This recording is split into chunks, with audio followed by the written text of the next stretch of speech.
keep going for family. I'm not family. No? Your cargo. So my first question to you is, how do you bring this franchise to the screen, not to show everything that you already shown to the fans?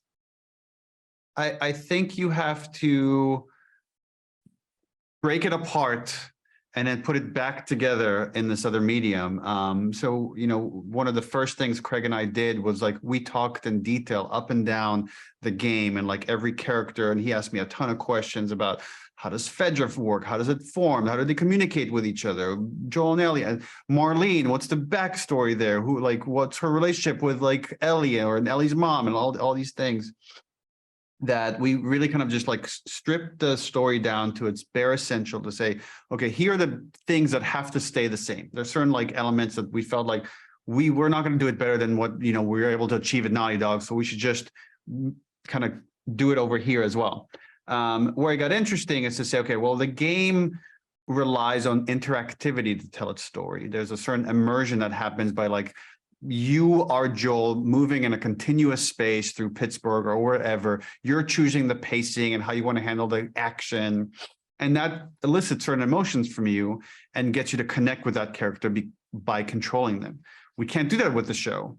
But what we can't do with the show is show you other scenes that maybe don't have as much action around them between Joel and Ellie, or leave Joel and Ellie and get to explore Marlene and like David and all these other characters, and give you like a richer understanding of who they are when Joel and Ellie are not around. That I believe for fans such as yourself, like once you finish watching the whole show and go back to the game will actually get richer from this experience. And your understanding of the world will be richer from this experience. Listen, for me, they're the game, they're the comics, everything, and it's awesome. And Merlin, I have to ask you, as a person who is outside of all of it, did they actually give you the game to play, or they give you some pointers or of what your character is about? Well, you know, I played Marlene in the games as well. Yeah, I know, but still, as we talked here, it's a little bit different. So I'm curious, because usually when I'm talking to actors that are giving their voices to the characters in games, they say, listen, I went to the sound booth, I didn't play.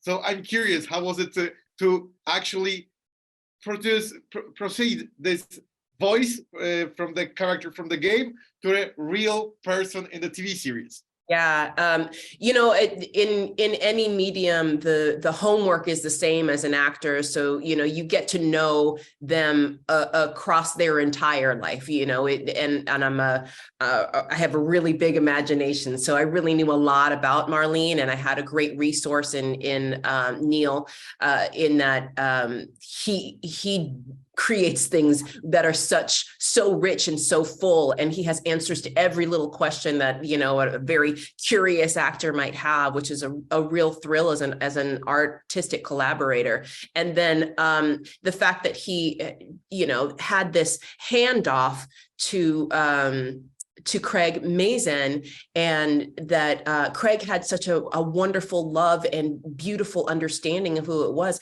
I felt as though I was being very well taken care of, so that I wasn't going to fail. But there was that moment of, I have only walked in Marlene's shoes in this mode, as well as I know her, to get in front of a camera and wear different hair to put on her clothes. It was emotional for me, the actor, but then it was also, you know, a new, it was like getting a new vehicle to learn how to drive. You know, if you've never driven stick, you got to work that clutch a little bit more. And it was a little bit of that at first, a little stop, go, until I was like, oh, I know her, let's do it. And Neil, doing a TV series, you know that if it'll be a success, and I believe this one will, you will have to do second season, third season. And I'm curious, are you going for part 2 after this one, or you guys have some materials that you want to show us that we didn't see between the two parts of the game? the privilege we had in when we made the show that I didn't have when I worked on the game at Naughty Dog is when we worked on the game, I didn't know that we would have this DLC left behind. I didn't quite know where part 2 would go. Now we do know. So there are certain things in the show that we're able to hint at where these characters are going, or certain events that might happen, that you'll get to experience more as the season goes on. But it's important to treat it like we did when we made the first game, which was like, I never knew if we would get to make a sequel, and that's a privilege you don't always get. So the story had to be complete. Like if I never made a part 2, the story had to stand on its own. And we treated the season kind of the same way. Like if we never do another season, it's a complete story.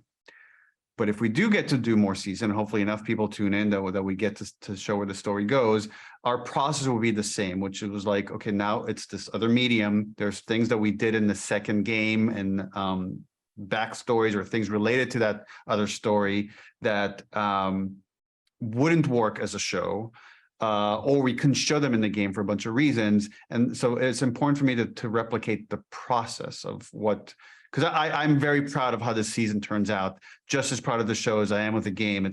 I feel like it's really something special that I think myself and the crew and the cast are I think when you're watching it, you could feel the love people have for the material. That will be the process going forward as we think about game 2 and all of the surrounding stories that embody it. So you don't have anything in the drawer right now saying like, listen, guys, I know where I can go further in next season if I receive a green light. I will say, game 2 is much bigger than game 1.